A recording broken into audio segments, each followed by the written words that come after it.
America दुनिया की सबसे बड़ी सुपर पावरों में गिना जाता है, लेकिन इस सुपर पावर में 26 मई के दिन एक इतना घिनौना कांड हुआ जिसकी बात करते हुए इंसानियत शर्मसार हो जाती है। जॉर्ज फ्लॉयड को धोखाधड़ी के आरोप में गिरफ्तार किया गया, लेकिन उनकी मृत्यु पुलिस कस्टडी में हो गई और उसके बाद के हालात आप सबको पता हैं। मैं आपका समय बर्बाद नहीं करूंगा ये बताते हुए कि अमेरिका में इस वक्त कितने दंगे हो रहे हैं, कौन क्या कर रहा है, कौन सही है या कौन गलत। मैं बात करना चाहता हूं ट्रंप के द्वारा किए गए एक ट्वीट के बारे में, जिसे बकौल ट्विटर हिंसा या दंगा भड़काने वाला माना गया। हालांकि इसमें अभी कुछ गलत नहीं लग रहा होगा आपको, लेकिन जिन्हें अमेरिका का इतिहास पता है उन्हें ट्विटर का काम सही लगा होगा। सच बताऊं तो मुझे भी नहीं पता था। जैसे आप सबके पास में बैलेंस है, बंगला है, गाड़ी है, क्या है तुम्हारे पास?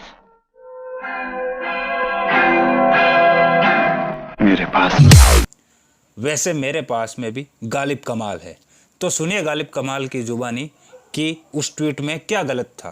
डोनाल्ड ट्रंप ने when the when the shooting starts, एक ऐसे पुलिस चीफ का नारा है ये, जो कि सिविल राइट्स मूवमेंट के दौरान जो है वो बड़े बुरे तरीके से डील करता था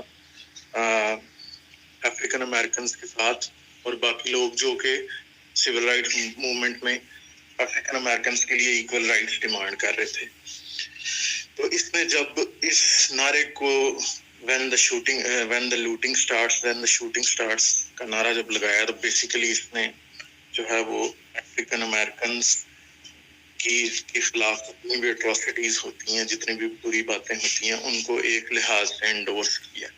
क्योंकि वो जो शख्स जो फ्लॉयड जिसकी डेथ हुई है अभी, उसकी डेथ के बाद जो सारे राइट्स हुए हैं और उनके ऊपर इस तरह का नारा लगाना जो है बेसिकली ये जो है इससे वही एंटी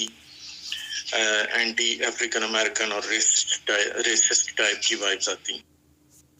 ये बात 1967 की है। मतलब जो ये स्लोगन था ये 1967 में मियामी पुलिस चीफ ने लगाया था। इस बात को बीते हुए 50 से 55 साल हो गए हैं। आज ये स्लोगन कैसे कोई हिंसा भड़का सकता है या दंगा करवा सकता है? यही ना, क्या कोई एक स्लोगन कोई दंगा भड़का सकता है? यही सवाल आपके मन में भी चल रहा होगा। चलिए आज इस पे बात करते हैं। सबसे पहले समझते हैं कि एक स्लोगन की ताकत क्या है। अगर बिजनेस के फील्ड में देखा जाए तो प्रोडक्ट के एड के स्लोगन को तैयार करने में काफ़ी टाइम, रिसर्च और पैसा लगाया जाता है, क्योंकि स्लोगन एक बहुत इफेक्टिव तरीका है कस्टमर की अटेंशन प्रोडक्ट पर लाने का, और स्लोगन का रोल उस प्रोडक्ट की अच्छाई और बेनिफिट बहुत कम शब्दों में अच्छे से बयान करने का होता है। जैसे अमूल का स्लोगन है द टेस्ट ऑफ इंडिया, दाग अच्छे हैं, या फिर मैगी का कहना टेस्ट भी हेल्थ भी।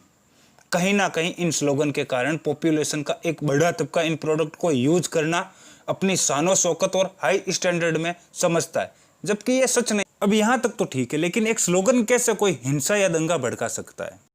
उसके लिए हमको देखना पड़ेगा थोड़ा स्पेशल तरीके से। जैसे कोई स्पेशल कम्युनिटी, कास्ट, रिलीजन, इनके ग्रुप अगर कोई स्लोगन यूज करने लगते हैं, मतलब जैसे कि आज हर आर्मी का अपना एक स्लोगन होता है, हर धर्म ग्रुप के पास अपना स्लोगन है, कास्ट ग्रुप, सोसाइटी, यहाँ तक कि यूनियंस भी अपना स्लोगन रखती है। और बात अगर आर्मी की करने लग जाएं तो दुनिया की हर आर्मी का एक ना एक स्लोगन होगा, और आर्मी ही नहीं, हर आर्मी के हर डिवीज़न का एक स्लोगन होगा, और वो स्लोगन तब लगाया जाता है, वो नारा तब दोहराया जाता है जब परिस्थितियाँ थोड़ी गंभीर हो और सैनिकों में उत्साह जगाना हो। पाकिस्तान की एयर आर्मी का स्लोगन है आप कितना ऊंचा उड़ेंगे ये आपके टैलेंट पे नहीं, आपके साहस पर निर्भर करता है। पाकिस्तान की थल सेना का स्लोगन जो हमारा है वो हम किसी भी हाल में लेकर रहेंगे। ये कुछ इस प्रकार के स्लोगन्स हैं जो आप में देशभक्ति या धर्म के प्रति भक्ति या अपनी कम्युनिटी की प्रति भक्ति जगाते हैं। बाहुबली मूवी में एक सीन आता है जहाँ पर बाहुबली की सेना हारने लगती है, लेकिन वो एक छोटी सी स्पीच के बाद में जय माहेश्मती का नारा लगाता है, स्लोगन दोहराता है, नारा लगाता है, हारती हुई सेना वापस इकट्ठी हो जाती है।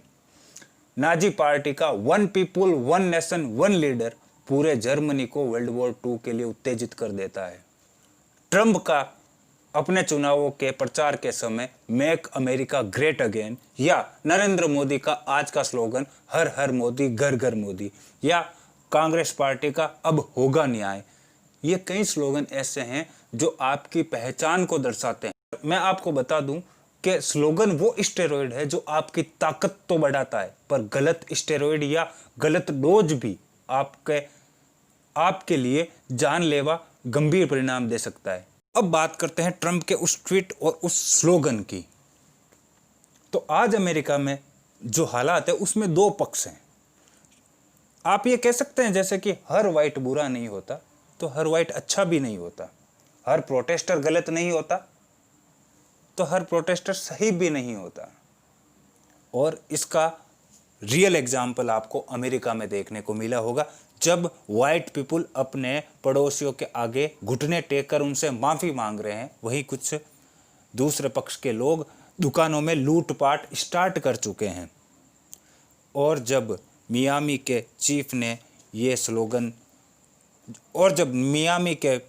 1967 में ये स्लोगन लगाया था, तब भी कुछ ऐसे ही हालात थे। और दूसरी बात यह है कि आज ऐसा नहीं है कि ट्रंप को कोई नहीं चाहता है, कहीं ना कहीं ट्रंप की भी एक फ़ैन फॉलोइंग है और वो फ़ैन फॉलोइंग आर्मी और पुलिस ऑफिसर्स में भी है। तो मान ले अगर ट्रंप ने जो ये ट्वीट किया है वो अगर उसको थोड़ा सा सीरियसली ले लें, वो सारे ना सिर्फ 1% ऑफ द फोर्सेज उसको सीरियसली ले ले, तो अमेरिका के हालात क्या होंगे।